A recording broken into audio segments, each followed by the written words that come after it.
Assalamualaikum warahmatullahi wabarakatuh.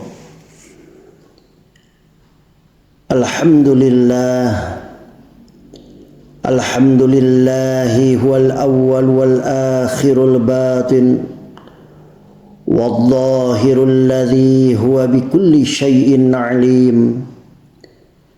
Al-awwalu falaysa qablahu syai'un, al-akhiru falaysa ba'dahu syai'un, al-dhahiru falaysa fawqahu syai'un, al-batinu falaysa dunahu syai'un, al-azaliyul qadimul ladzi lam yazal mawjudan bisifatil kamal wa la yazalu daiman mustamirran bakian sarmadiyan bilang qida'in walang pisalim wala zawal.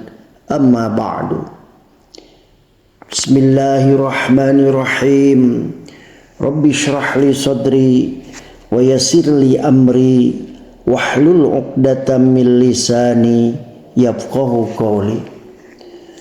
Saudara-saudara kaum muslimin wal muslimat rahimakumullah, marilah kita panjatkan rasa syukur kita kepada Allah Subhanahu wa ta'ala yang telah memberikan nikmat iman dan kesehatan serta kekuatan sehingga kita semuanya dapat melaksanakan kegiatan keseharian kita.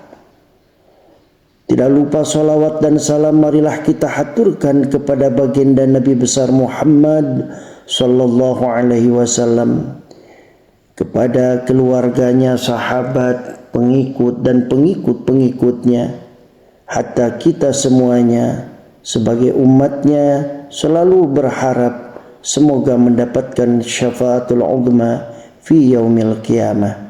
Amin ya Allah ya rabbal alamin. Saudara-saudara kaum muslimin wal muslimat rahimakumullah, ada sebuah hadis yang diriwayatkan oleh Imam Al-Baihaqi yang berasal dari Al-Barra bin Al-Azib. Ia menceritakan suatu ketika kami keluar bersama Nabi Muhammad sallallahu alaihi wasallam untuk mengurusi jenazah seorang laki-laki dari kalangan sahabat Ansor. Lantas kami sampai di kuburan yang belum digali. Lalu Rasulullah duduk dan kami pun duduk di sekeliling beliau, seakan-akan kepala kami dihinggapi burung. Saat itu beliau bersabda, "Mohonlah kalian perlindungan kepada Allah Subhanahu wa ta'ala dari siksa kubur." Rasulullah menyebutnya sebanyak 2 kali, dan ada juga yang mengatakan 3 kali. Jadi doanya yang dikatakan Nabi, mohonlah kalian perlindungan kepada Allah Subhanahu wa ta'ala dari siksa kubur. Kemudian beliau bersabda lagi, sesungguhnya seorang hamba yang beriman jika terpisah dari dunia dan menuju ke akhirat, niscaya ia didatangi malaikat dari langit yang wajahnya putih bagaikan mentari. Mereka membawa kain kafan dan wewangian dari surga, sehingga mereka duduk di samping kepalanya. Lalu malaikat maut berkata, "Wahai jiwa yang baik, keluarlah menuju ampunan Allah dan ridha-Nya." Lantas nyawa pun keluar dan mengalir sebagaimana mengalirnya tetesan air dari wadahnya. Ketika malaikat mengambil nyawanya, maka ia tidak membiarkan nyawa tersebut berada di tangannya sekejap mata pun, melainkan mereka meletakkannya di dalam kafan yang wewangian tersebut, dan dari nyawanya tersebut muncul keharuman laksana minyak misik yang aromanya terharum di muka bumi. Nabi Muhammad sallallahu alaihi wasallam lantas melanjutkan kisahnya. Kemudian mereka membawa nyawa tersebut naik. Mereka tidak melewati sekelompok malaikat, melainkan mereka berkata, "Ruh siapakah yang wangi ini?"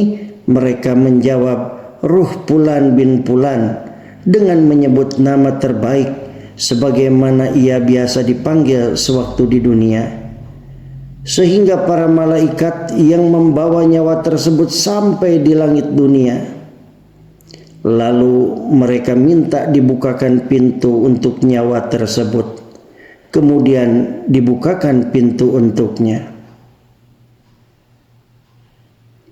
Selanjutnya malaikat muqarrabun dari masing-masing langit mengantarnya sampai ke langit berikutnya sehingga sampai ke langit ketujuh. Lantas Allah berfirman, "Tulislah buku catatan amal hambaku ini di Illiyin dan kembalikanlah ia ke bumi yang darinya aku menciptakan mereka.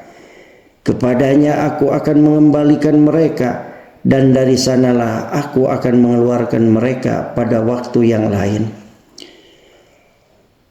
Rasulullah sallallahu alaihi wasallam masih melanjutkan kisahnya. Selanjutnya rohnya dikembalikan pada jasadnya. Lalu ia didatangi oleh dua malaikat. Lalu keduanya mendudukkannya dan bertanya, "Siapa Rabbmu?" Ia menjawab, "Rabbku adalah Allah Subhanahu wa ta'ala." Keduanya bertanya lagi, "Apa agamamu?" Ia menjawab, "Agamaku Islam." Keduanya melanjutkan, "Siapa lelaki yang diutus untuk kalian?" Ia menjawab, "Ia adalah Rasulullah sallallahu alaihi wasallam." Lantas keduanya bertanya lagi, "Apa penyebabmu mengetahuinya?" Ia menjawab, "Saya membaca kitab Allah, lalu saya beriman kepadanya dan membenarkannya." Lantas di langit ada yang mengumandangkan, "Hambaku benar, hamparkanlah untuknya permadani dari surga. Berilah ia pakaian dari surga dan bukakan untuknya pintu ke arah surga. Lalu didatangkan padanya angin dan semerbak wewangi surga. Kemudian kuburnya dilapangkan sebatas mata memandang. Selanjutnya ia didatangi sesosok yang tampan wajahnya, bagus pakaiannya dan harum baunya. Ia berkata, "Bergembiralah engkau dengan sesuatu yang membuatmu gembira. Ini adalah harimu yang telah dijanjikan untukmu." Lantas ia bertanya kepadanya, "Kamu ini siapa?" "Wajahmu adalah wajah yang datang dengan kebaikan." Ia menjawab, "Aku adalah amal kebaikanmu." Lalu ia berkata, "Wahai Rabbi, datangkanlah hari kiamah sehingga saya dapat berkumpul kembali kepada keluarga dan hartaku." Saudara-saudara, kaum muslimin wal muslimat rahimakumullah. Lantas Rasulullah sallallahu alaihi wasallam masih terus melanjutkan kisahnya. "Sesungguhnya hamba yang kafir apabila terpisah dari dunia dan menuju akhirat, maka turun kepadanya malaikat dari langit yang wajahnya hitam legam. Ia membawa pakaian yang kasar lalu ia duduk di dekatnya. Selanjutnya malaikat maut datang hingga duduk di samping kepalanya. Lalu ia berkata, 'Wahai jiwa yang buruk, keluarlah menuju murka dan kemurkaan Allah Subhanahu wa ta'ala.' Lalu jiwanya terpisah-pisah di dalam jasadnya. Selanjutnya malaikat mencabutnya sebagaimana mencabut besi yang digunakan membakar daging dari bulu domba yang basah. Lalu malaikat mengambil nyawanya. Ketika ia telah mengambilnya, maka ia tidak membiarkan nyawa itu berada di tangannya meskipun sekejap mata, melainkan ia menaruhnya pada pakaian yang kasar itu.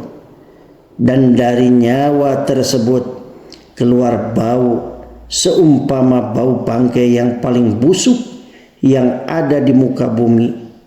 Lalu malaikat membawa nyawa tersebut naik. Ia tidak melewati sekelompok malaikat, melainkan mereka berkata, "Ruh siapakah yang busuk ini?" Malaikat maut menjawab, "Ruh Fulan bin Fulan," dengan menyebut nama terjelek sebagaimana si Fulan biasa disebut sewaktu masih di dunia, sehingga ia sampai ke langit dunia. Lalu dimintakan agar dibukakan pintu untuk nyawa tersebut, tetapi tidak dibukakan pintu untuknya. Selanjutnya Rasulullah sallallahu alaihi wasallam membaca ayat berikut, "La tufattahu lahum abwabus samai wala yadkhulunal jannata hatta yalijal jamalu fi sammil khiyat." Tidak akan dibukakan bagi mereka pintu-pintu langit, dan mereka tidak akan masuk surga sebelum unta masuk ke dalam lubang jarum. Al-Quran surat Al-A'raf ayat 40. Kemudian Allah subhanahu wa ta'ala berfirman, "Tulislah buku catatan amalnya di dalam sijin di bumi yang paling rendah." Maka roh tersebut dilemparkan begitu saja. Kemudian Allah subhanahu wa ta'ala berfirman, "Wa may yusyrik billahi faka'annama kharra minas samai fatakhtafuhu at-tayru aw tahwi bihir rihu fi makanin sahiq."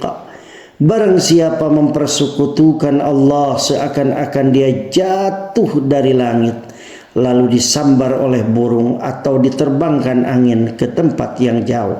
Surat Al-Hajj ayat 31. Saudara-saudara, selanjutnya roh tersebut dikembalikan pada jasadnya. Lalu ia didatangi dua malaikat. Lalu keduanya bertanya kepadanya, "Siapa Rabbmu?" Ia menjawab, Aduh, saya tidak tahu." Lantas keduanya bertanya lagi, "Apa agamamu?" Ia menjawab, "Saya tidak tahu." Keduanya melanjutkan, "Siapakah lelaki yang diutus untuk kalian ini?" Ia menjawab, "Saya tidak tahu." Lantas di langit ada yang mengumandangkan,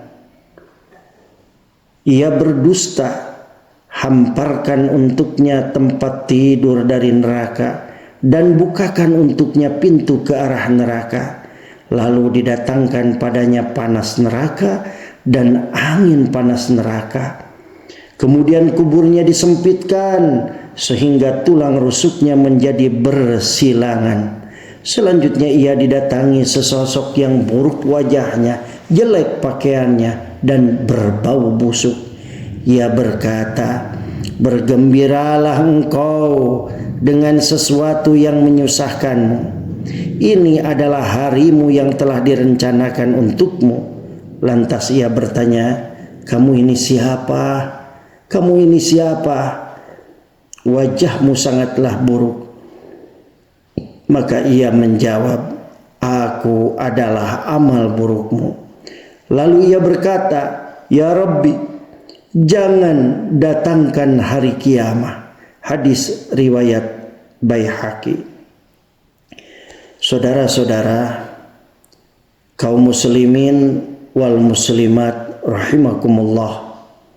Dan akhirnya marilah kita berdoa, semoga kita diberi akhir hayat kita dengan husnul khatimah dan kubur kita menjadi taman dari pertamanan surganya Allah subhanahu wa ta'ala. Saudara-saudara, demikian yang bisa disampaikan tentang permasalahan siksa dan nikmat kubur. Semoga bermanfaat. Mohon maaf yang sebesar-besarnya. Wallahul muwaffiq ila aqwamit thoriq. Wassalamualaikum warahmatullahi wabarakatuh.